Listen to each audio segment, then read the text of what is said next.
ಮಹಾಭಾರತದ ಮಹಾಮತ ಯುದ್ಧಕ್ಕೆ ಈಗಾಗಲೇ ವೇದಿಕೆ ಸಜ್ಜಾಗಿದೆ. ಪ್ರಜಾಪ್ರಭುತ್ವದ ಮಹಾ ಜಾತ್ರೆಗೆ ಈಗಾಗಲೇ ಕೌಂಟ್ ಡೌನ್ ಶುರುವಾಗಿದೆ. 2024ರ ಲೋಕಸಭಾ ಚುನಾವಣೆಗೆ ದಿನಗಣನೆ ಆರಂಭವಾಗಿದೆ. ಹಾಗಾದ್ರೆ ರಾಜ್ಯದ 28 ಲೋಕಸಭಾ ಕ್ಷೇತ್ರಗಳ ಕಂಪ್ಲೀಟ್ ಕಹಾಣಿಯನ್ನ ನಾವು ಇವತ್ತು ರಾಜ್ ನ್ಯೂಸ್ ನಲ್ಲಿ ಕೊಡ್ತಾ ಹೋಗ್ತೀವಿ. ರಾಜ್ಯದ 28 ಲೋಕಸಭಾ ಕ್ಷೇತ್ರಗಳಲ್ಲಿ ಯಾವ ರೀತಿಯ ಗ್ರೌಂಡ್ ರಿಪೋರ್ಟ್ ಇದೆ, ಆಳ ಅಗಲ ಜಾತಿ ಲೆಕ್ಕಾಚಾರ ಏನಿದೆ, ಯಾವ ಪಕ್ಷಕ್ಕೆ ಪ್ಲಸ್ ಇದೆ, ಯಾವ ಪಕ್ಷಕ್ಕೆ ಮೈನಸ್ ಇದೆ, ಈ ಎಲ್ಲ ಕಂಪ್ಲೀಟ್ ರಿಪೋರ್ಟ್ ಅನ್ನ ಇವತ್ತಿನ ಈ ಬುಲೆಟಿನ್ ನಲ್ಲಿ ನೋಡ್ತಾ ಹೋಗೋಣ. ಪ್ರಮುಖವಾಗಿ ಇವತ್ತಿನ ಬುಲೆಟಿನ್ ನಲ್ಲಿ ಕಲ್ಪತರ ನಾಡು ತುಮಕೂರು ಲೋಕಸಭಾ ಕ್ಷೇತ್ರದ ಬಗ್ಗೆ ಕಂಪ್ಲೀಟ್ ಕಹಾನಿಯನ್ನ ನಾನು ನಿಮಗೆ ಕೊಡ್ತಾ ಹೋಗ್ತೀನಿ. ಹಾಗಾದ್ರೆ ಈ ಬಾರಿಯ ಲೋಕಸಭಾ ಚುನಾವಣೆಯಲ್ಲಿ ತುಮಕೂರು ಲೋಕಸಭಾ ಕ್ಷೇತ್ರ ಯಾಕೆ ಇಷ್ಟೊಂದು ವಿಶೇಷತೆಯನ್ನ ಪಡೆದುಕೊಳ್ತಾ ಇದೆ, ಯಾಕೆ ಹೈ ವೋಲ್ಟೇಜ್ ಕ್ಷೇತ್ರವಾಗ್ತಾ ಇದೆ, ಈ ಹಿಂದಿನ ಲೋಕಸಭಾ ಚುನಾವಣೆಯ ರಿಸಲ್ಟ್ ಏನಾಗಿತ್ತು, ತುಮಕೂರು ಲೋಕಸಭಾ ಕ್ಷೇತ್ರಕ್ಕೆ ತನ್ನದೇ ಆದಂಥ ಇತಿಹಾಸ ಇದೆ, ತನ್ನದೇ ಆದಂಥ ಒಂದು ಪರಂಪರೆ ಇದೆ. ಹಾಗಾದ್ರೆ ಈ ಪರಂಪರೆಗೆ ಈ ಇತಿಹಾಸವನ್ನ ಈ ಬಾರಿ ಮರುನಿರ್ಮಾಣವನ್ನ ಮಾಡ್ತಾರಾ?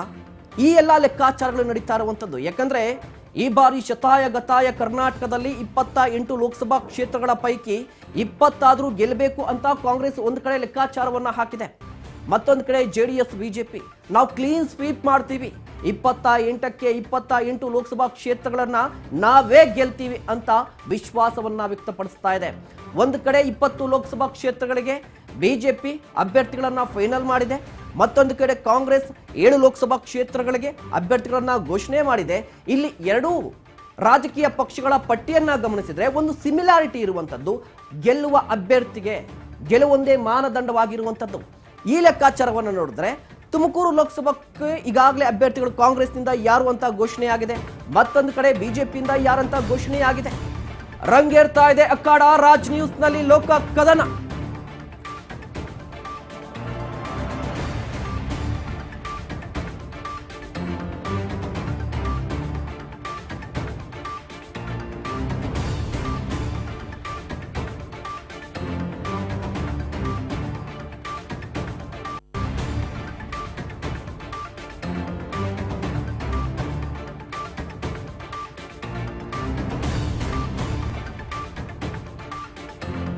ರಂಗೇರ್ತಾ ಇದೆ ಅಖಾಡ.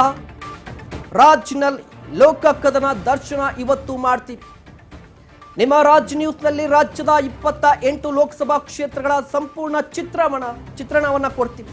ಅದರಲ್ಲೂ ಕೂಡ ಕರ್ನಾಟಕದ 28 ಲೋಕಸಭಾ ಕ್ಷೇತ್ರಗಳ ಲೆಕ್ಕಾಚಾರ ಹೇಗಿದೆ, ಇದರ ಮಂಥನವನ್ನ ಇವತ್ತು ಮಾಡ್ತಾ ಹೋಗೋದು.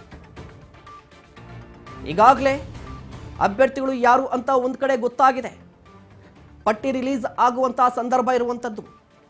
ಒಂದು ಕಡೆ ಕಾಂಗ್ರೆಸ್ ಪಟ್ಟಿಯನ್ನ ರಿಲೀಸ್ ಮಾಡಬೇಕಿದೆ, ಎರಡನೇ ಪಟ್ಟಿಯನ್ನ, ಮತ್ತೊಂದು ಕಡೆ ಬಿಜೆಪಿ ಕೂಡ ಒಂದಿಷ್ಟು ಲೆಕ್ಕಾಚಾರಗಳನ್ನ ಹಾಕ್ತಾ ಇರುವಂಥದ್ದು. 28 ಲೋಕಸಭಾ ಕ್ಷೇತ್ರಗಳಿಗೆ 20 ಘೋಷಣೆ ಆಗಿದೆ. ಈಗ ತುಮಕೂರು ಲೋಕಸಭಾ ಕ್ಷೇತ್ರದ ದರ್ಶನ.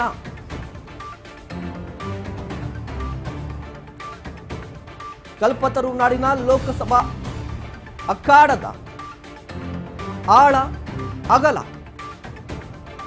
ಈ ಬಾರಿ ಕಲ್ಪತರು ನಾಡಿನ ಕಿರೀಟ ಯಾರಿಗೆ? ಕೈಗೋ ಕಮಲಕ್ಕೋ? ಹೇಗಿದೆ ಜಾತಿ ಲೆಕ್ಕಾಚಾರ? ಯಾರ ಕೈ ಹಿಡಿತಾನೆ ಮತದಾರ? ಪ್ರಮುಖವಾಗಿ ತುಮಕೂರು ಲೋಕಸಭಾ ಕ್ಷೇತ್ರ ಸಾಕಷ್ಟು ಕುತೂಹಲಕ್ಕೆ ಕಾರಣವಾಗ್ತಾ ಇರುವಂಥದ್ದು. ಕಾರಣ ಏನಂದ್ರೆ ಮದ ಗಜಗಳ ಗುದ್ದಾಟಕ್ಕೆ ಸಾಕ್ಷಿಯಾಗುತ್ತೆ. ಕಳೆದ ಬಾರಿ ಬಿಜೆಪಿ ಗೆಲುವನ್ನ ಸಾಧಿಸಿತು. BS ಬಸವರಾಜ ಅವರು ಹಾಲಿ ಸಂಸದರು, HD ದೇವೇಗೌಡರು ಸೋಲನ್ನ ಅನುಭವಿಸಿದ್ರು.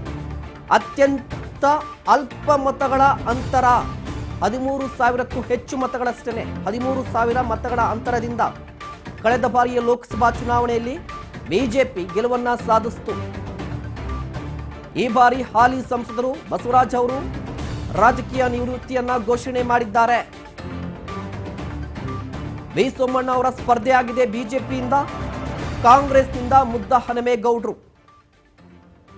ಹಾಗಾದ್ರೆ ಯಾರ್ಯಾರ ಬಲ ಎಷ್ಟಿದೆ, 2024ರ ಲೋಕಸಭಾ ಚುನಾವಣೆಯಲ್ಲಿ ತುಮಕೂರು ಲೋಕಸಭಾ ಕ್ಷೇತ್ರ ಸಾಕಷ್ಟು ಕುತೂಹಲಕ್ಕೆ ಕಾರಣವಾಗಿತ್ತು. ಕಾರಣ ಏನಂದ್ರೆ, ಒಂದು ಕಡೆ ಬಿಜೆಪಿ ಜೆಡಿಎಸ್ ಮೈತ್ರಿ ಆಗಿತ್ತು.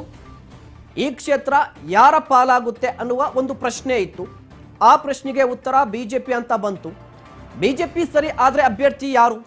ಬಿಜೆಪಿಯಲ್ಲಿ ವಿ ಸೋಮಣ್ಣ ಅವರು ಟ್ರೈ ಮಾಡ್ತಾ ಇದ್ರು, ಲಾಬಿ ಮಾಡ್ತಾ ಇದ್ರು. ಮಾಧುಸ್ವಾಮಿ ಅವರು ನನಗೆ ಟಿಕೆಟ್ ಅಂತ ಹೇಳ್ತಾ ಇದ್ರು. ಆದರೂ ವಿ ಸೋಮಣ್ಣ ಅವರಿಗೆ ಟಿಕೆಟ್ ಸಿಕ್ಕಿದೆ. ಲಿಂಗಾಯತ ಸಮುದಾಯದವರು, ಅದರಲ್ಲೂ ಕೂಡ ಹಳೆ ಮೈಸೂರು ಭಾಗದಲ್ಲಿ ಪ್ರಬಲ ಲಿಂಗಾಯತ ಸಮುದಾಯದ ನಾಯಕರು, ಜೊತೆಗೆ ಅಜಾತ ಶತ್ರು ಕೂಡ ಹೌದು. ಪಕ್ಷಾತೀತವಾಗಿ ಅವರು ಎಲ್ಲರ ಸಂಪರ್ಕದಲ್ಲಿರ್ತಾರೆ. ಎಲ್ಲರ ವಿಶ್ವಾಸವನ್ನು ಗಳಿಸುವಂತ ತಾಕತ್ತಿರುವಂತ ವ್ಯಕ್ತಿ. ಮತ್ತೊಂದು ಕಡೆ ಕಾಂಗ್ರೆಸ್ಗೆ ಬಂದ್ರೆ, ಕಾಂಗ್ರೆಸ್ನಲ್ಲೂ ಕೂಡ ಟಿಕೆಟ್ ಆಕಾಂಕ್ಷಿಗಳ ಸಂಖ್ಯೆ ಜಾಸ್ತಿ ಇತ್ತು. ಒಂದು ಕಡೆ ಮುದ್ದ ಹನುಮೇಗೌಡರು ಗರ್ವಾಪ್ಸಿ ಆಗ್ತಾರೆ, ಅವ್ರಿಗೆ ಟಿಕೆಟ್ ಫೈನಲ್ ಅಂತ ಆಗುತ್ತೆ. ಆದ್ರೆ ಈ ಬಾರಿ ತುಮಕೂರಿನಿಂದ ರಾಜಣ್ಣ ಅವರು ಸ್ಪರ್ಧೆ ಮಾಡ್ತಾರೆ ಸಚಿವರು ಅನ್ನುವ ಮಾತು. ಇಲ್ಲ ರಾಹುಲ್ ಗಾಂಧಿನೇ ಬಂದು ಸ್ಪರ್ಧೆ ಮಾಡಿಬಿಡ್ತಾರಂತೆ. ಇಲ್ಲಿ ಅದೊಂದು ಚರ್ಚೆ ನಡೆಯಿತು. ಇದ್ರ ಜೊತೆಗೆ ನಿಖೇತ್ ರಾಜ್ ಮೌರ್ಯ ಟ್ರೈ ಮಾಡ್ತಾ ಇದ್ರು. ಕೊನೆಗೆ ಮುದ್ದ ಹನುಮೇಗೌಡರು ಕಾಂಗ್ರೆಸ್ಗೆ ಬಂದ್ರು, ಟಿಕೆಟ್ ಕೂಡ ಸಿಕ್ಕಿದೆ. ಹಾಗಾದ್ರೆ ಈ ಇಬ್ಬರಲ್ಲಿ ಯಾರಿಗೆ ಹೆಚ್ಚಿನ ಅವಕಾಶವಿದೆ? ಯಾರು ಗೆಲ್ಲಬಹುದು? ಮುದ್ದ ಹನುಮೇಗೌಡರ ಪ್ಲಸ್ ಏನು, ವಿ ಸೋಮಣ್ಣ ಅವರ ಮೈನಸ್ ಏನು? ವಿ ಸೋಮಣ್ಣ ಅವರ ಮೈನಸ್ ಏನು, ಮುದ್ದ ಹನುಮೇಗೌಡರ ಪ್ಲಸ್ ಏನು? ಈ ಪ್ರಶ್ನೆಗಳು ಬರ್ತಾ ಇರುವಂಥದ್ದು ಪ್ರಮುಖವಾಗಿ. ಮುದ್ದ ಹನುಮೇಗೌಡರ ರಾಜಕೀಯ ಇತಿಹಾಸವನ್ನ ನೋಡಿದ್ರೆ 40 ವರ್ಷಗಳ ಸುದೀರ್ಘ ರಾಜಕೀಯ ಜೀವನ. ವಿ ಸೋಮಣ್ಣ ಅವರು ಕೂಡ 40 ವರ್ಷಗಳ ರಾಜಕೀಯ ಸುದೀರ್ಘ ಜೀವನ ಇರುವಂಥದ್ದು. ಮುದ್ದ ಹನುಮೇಗೌಡರು ಒಂದು ರೀತಿಯಾಗಿ ತುಮಕೂರು ಜಿಲ್ಲಾ ರಾಜಕಾರಣಕ್ಕೆ ಒಂದು ರೀತಿಯಾಗಿ ನತದೃಷ್ಟ ನಾಯಕ. ಕಾರಣ ಏನಂದ್ರೆ, ಅವ್ರಿಗೆ ಟಿಕೆಟ್ ಸಿಗುತ್ತೆ, ಲಾಸ್ಟ್ ಮೂಮೆಂಟಲ್ಲಿ ಬಿ ಫಾರಂ ಕೊಡಲ್ಲ. ಈ ಹಿಂದೆ 90s ಅಲ್ಲಿ ಪ್ರತಿ ಬಾರಿ ಕೂಡ ತಮ್ಮ ಕ್ಷೇತ್ರವನ್ನ ತ್ಯಾಗ ಮಾಡ್ತಾನೆ ಇರ್ತಾರೆ. ಬೇರೊಬ್ರಿಗಂತ ತ್ಯಾಗ ಮಾಡೋದೇ ಆಗೋಯ್ತು. ಒಂದು ರೀತಿಯಾಗಿ ತುಮಕೂರು ಲೋಕಸಭಾ ಕ್ಷೇತ್ರದಲ್ಲಿ ಕರ್ಣದ ಪಾತ್ರ ಅವ್ರದ್ದು. ಪ್ರತಿ ಬಾರಿ ತ್ಯಾಗ ಮಾಡೋದು. ಫಾರ್ ಬೆಸ್ಟ್ ಎಕ್ಸಾಂಪಲ್ ಏನಂದ್ರೆ, 2019ರ ಲೋಕಸಭಾ ಚುನಾವಣೆ, 2014ರ ಲೋಕಸಭಾ ಚುನಾವಣೆಯಲ್ಲಿ ಗೆಲುವನ್ನ ಸಾಧಿಸಿರ್ತಾರೆ. ಅಭಿವೃದ್ಧಿ ಕೆಲಸಗಳನ್ನ ಮಾಡ್ತಾರೆ, ಜನರ ವಿಶ್ವಾಸವನ್ನ ಗಳಿಸಿರ್ತಾರೆ. ಇಷ್ಟೆಲ್ಲ ಇದ್ರೂ ಕೂಡ 2019ರ ಲೋಕಸಭಾ ಚುನಾವಣೆಯಲ್ಲಿ ಅವರಿಗೆ ಟಿಕೆಟ್ ಸಿಗಲ್ಲ. ಯಾಕಂದ್ರೆ ಕಾಂಗ್ರೆಸ್ ಜೆಡಿಎಸ್ನ ಮೈತ್ರಿ ಆಗಿರುತ್ತೆ ರಾಜ್ಯದಲ್ಲಿ. ತುಮಕೂರು ಲೋಕಸಭಾ ಕ್ಷೇತ್ರದ ಅಭ್ಯರ್ಥಿ ಯಾರು ಅಂತ ಬಂದಾಗ ಮೈತ್ರಿ ಧರ್ಮವನ್ನು ಪಾಲನೆ ಮಾಡಬೇಕಾಗುತ್ತೆ. ಹೀಗಾಗಿ ಮುದ್ದ ಹನುಮೇಗೌಡರು